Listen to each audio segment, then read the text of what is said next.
ইতিবাচক ধারায় শেষ হয়েছে ঢাকা স্টক এক্সচেঞ্জের লেনদেন। সার্বিক সূচক ডিএসসি এক্স 32 পয়েন্ট বেড়ে দাঁড়িয়েছে 5267তে।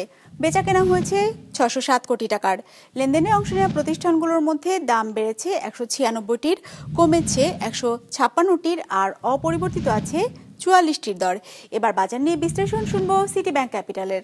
ঢাকা স্টক এক্সচেঞ্জের সার্বিক সূচক ডিএসসিএক্স ইন্ডেক্স গত দিনের চেয়ে 32.94 পয়েন্ট বেড়ে গিয়ে 5268তে এসে অবস্থান করছে।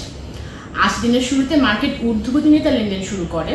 দিনের পুরোটা সময় জুড়ে ইনভেস্টরদের মধ্যে বাই করার প্রবণতা লক্ষ্য করা যায়, যার ফলস্বরূপ দিন শেষে মার্কেট 32.94 পয়েন্ট পজিটিভ নিয়ে আজকে তার লেনদেন শেষ করে।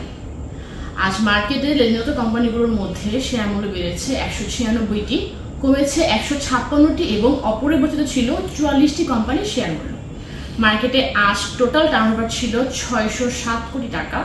মার্কেটের গত সপ্তাহের এভারেজ টার্নওভার ছিল 470 কোটি টাকা এবং চলতি সপ্তাহের 3 দিনের এভারেজ টার্নওভার ছিল 546 কোটি টাকার মতো। আজকে সবচেয়ে বেশি লেনদেন হয়েছে গ্রামীণ ফোনের।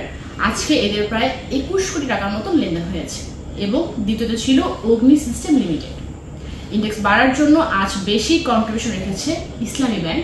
গেইনার লিস্টে প্রথমে পাচ্ছি বিপিএমএল, দ্বিতীয়তে পাচ্ছি sipper beach resort and spa limited.